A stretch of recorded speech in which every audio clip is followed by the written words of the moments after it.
don't have to write this down, but last year you saw questions like this. If I said 2x plus 3y times 5x minus 2y. This is a binomial, two terms, times a binomial, two terms. How many multiplications do we have to do in a question like this? 4. You had to take every term in the first binomial and multiply it by every term in the second. We do the exact same thing with binomial radicals. So in this question, we're going to have to do 4 multiplications. Like so. Once we're done our multiplications, we see if we can simplify any radicals. Once we've simplified everything, we see if we can collect any like terms. So what is 4 root 3 times the square root of 2?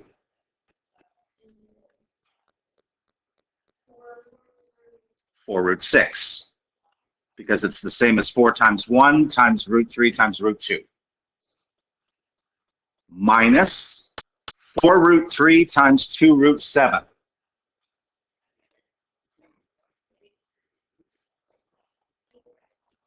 Eight root 21. Now I go to the second term in the first binomial, 3 root 5 times root 2. 3 root 10. And finally, 3 root 5 times minus 2 root 7.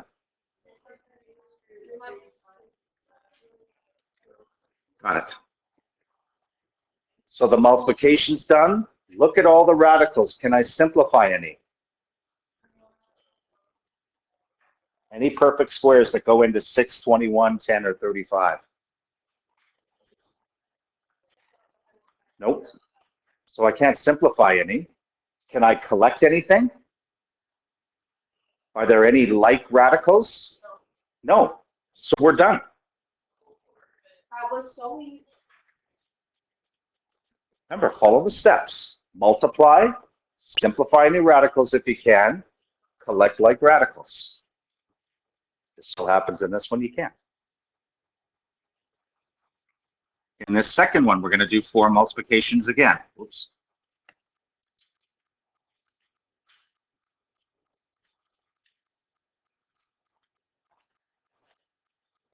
Four root 2 times root 7. 4 root 14.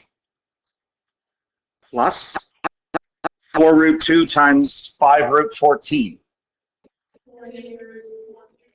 Yep.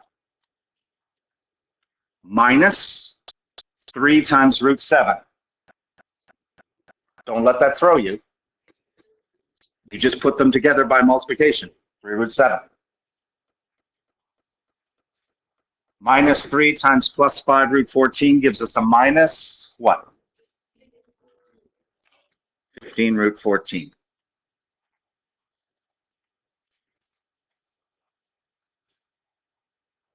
Next step is to see if I can simplify any radicals. We should start being able to see ones that are sort of, it should start becoming automatic a little bit. Anyone jump out at you? 28. Root 28. Because we could break it down into root 4 times root 7. Which means we get 20 times 2 root 7 minus 3 root 7 minus 15 root 14. And I can simplify this even more by multiplying the 20 and 2 together to get 40 root 7. And I can't do anything to the other 3 terms. Now I look to combine like radicals.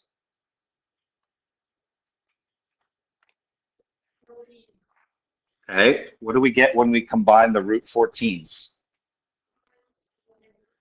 Minus our negative 11 root 14. And we can combine the root 7s.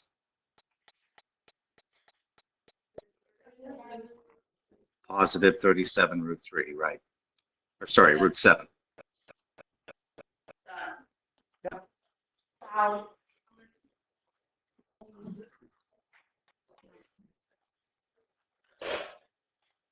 Try the next one on your own.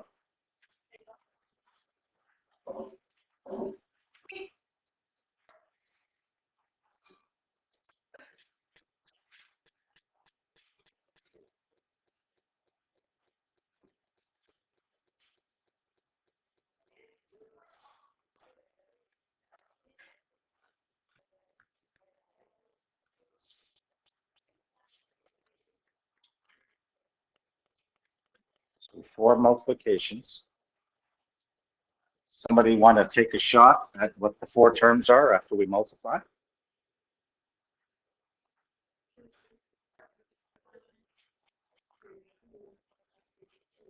2? Okay, so yes, you're right. So I'm gonna just write it like this first. Root 4. Next. Minus 1 or just root 2. Plus root 2. Minus 1. Okay. Root 4. Can I simplify it or take it exactly? Yeah, it becomes 2. Any radical times itself is always just the number under the radical. So root 5 times root 5 is 5. Root 19 times root 19 is 19. Anything else you notice here you can do? Yeah, those can go. So I'm just left with 2 minus 1, which is 1. Come on.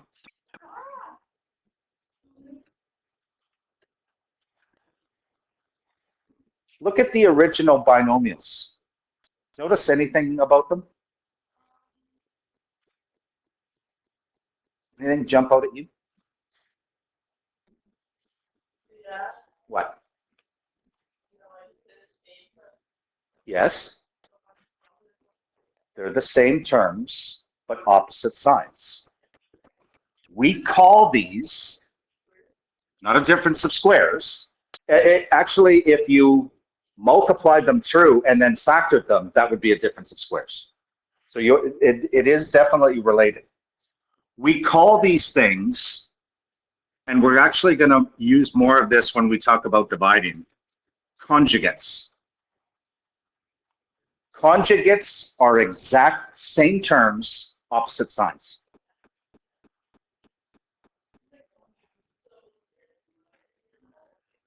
Yes. Like you conjugate verbs in different tenses. Okay. So if I said root 3 minus root 5, what's the conjugate? Root 3 plus root 5. Whenever you multiply 2 conjugates together, the radicals will always disappear. And you'll be just left with a number, no radical. Okay? That's something that's important for dividing, which we'll talk about later on. But I'm going to leave it at that for now. This one. Whoa. Yeah.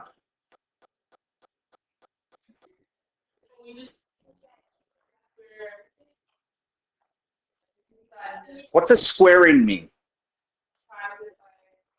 So doesn't that mean you have to take everything in parentheses and times it by itself?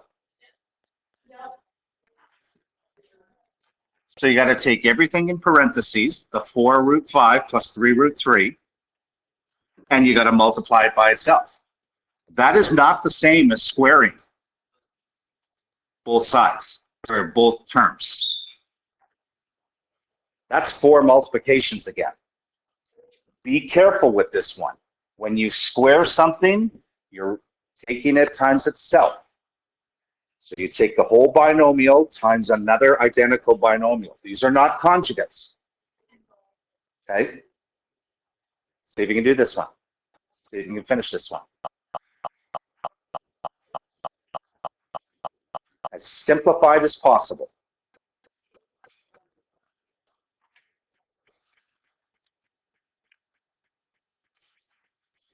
So we're going to do 4 multiplications again.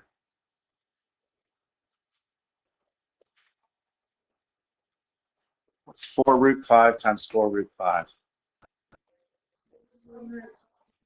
Okay, so we'll just do this first, 16 root 25. Some of you may have done it slightly differently, and that's okay. Then you get plus 12 root 15. And then you get another plus 12 root 15. And then you get a 9 root 9. And again, some of you may have done this a little differently, and that's okay.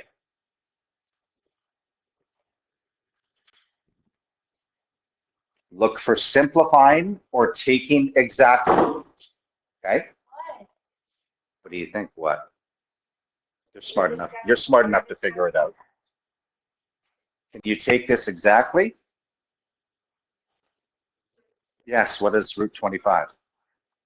So it's 16 times 5, which is what? 80. So that simplifies all the way to 80. I can't simplify these, but I can combine them to get what? 24 root 15. How about this one? 9 times 3 gives us 27. So I can add the non-radicals. 80 plus 27 is 107.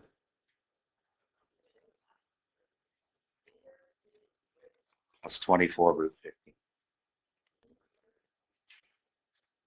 Okay, so if you're asked to square a binomial, remember you got to write it out and do 4 multiplications. All right, a little bit of a problem-solving one to wrap this up. A smaller square, the white one, is inscribed within a larger square, the gray one, and the gray square has a side length of 8 centimeters. Okay, inscribed means the corners of the inner square are touching the sides of the outer square. So like this would not be inscribed. The corners of the inside square have to touch the sides of the outside square before we call it inscribed. And that's important to solving this question. So you're asked to find the area and perimeter of the inner square. Well, in order to find the area and perimeter of the inner square, what do I have to know about the inner square? One of the sides, right? Because if I know one of the sides of the square, I know all of them. So I got to figure out one of these. So I'm going to call this X. Before I can even try getting the area and perimeter of the square, I got to find X. Any idea? Think of all the math you know when you see this.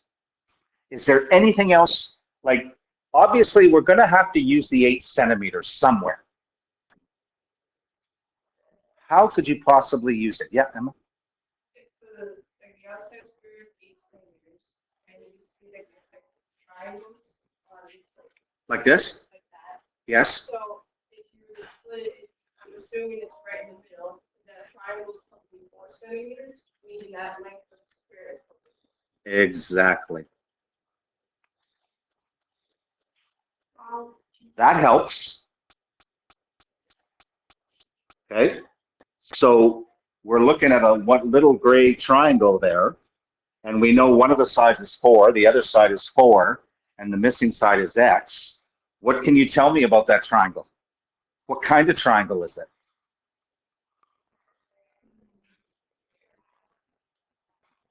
It's a right triangle. What kind of math do you know to find sides in right triangles? What's that?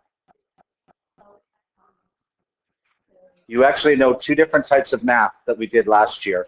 Actually, one of them you did previous years. Find a missing side in a right triangle. You guys have two types of math that you know how to do. Trig, which you learned last year. But trig, I need an angle. Pythagoras. A squared plus B squared equals C squared. So A squared plus B squared equals C squared. But we know that one of the legs is 4. The other leg is 4. And we've called the hypotenuse X.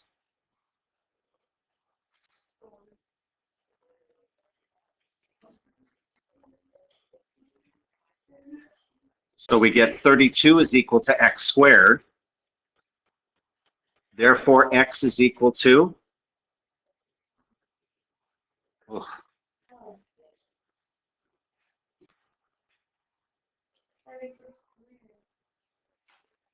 making it way too complicated.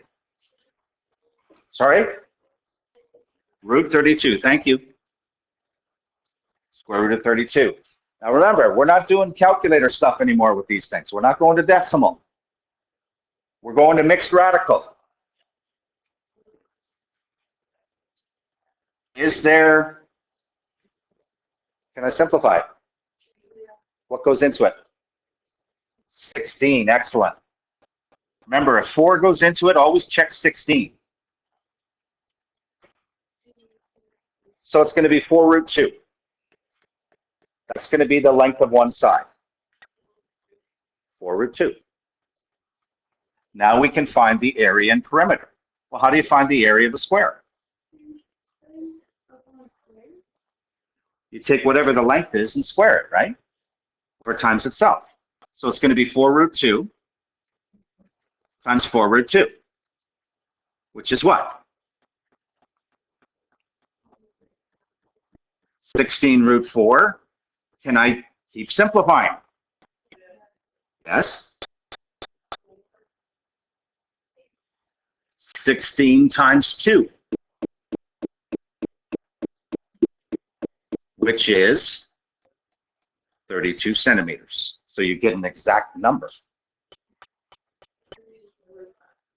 Yeah. Okay. I made a mistake just now.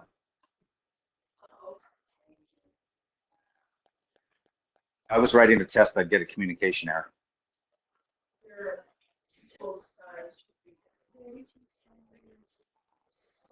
Thank you.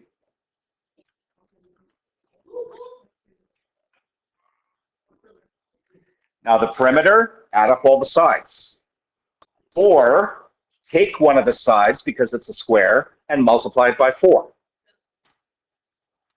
So we can do 4 times one of the sides. Well, one of the sides is 4 root 2. They all are. And what do I get there?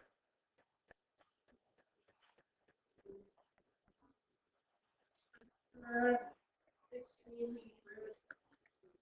16 root 2 centimeters. And it's just centimeters because it's perimeter. Good. Yes.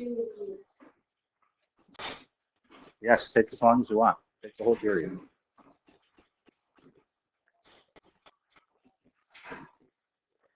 Okay.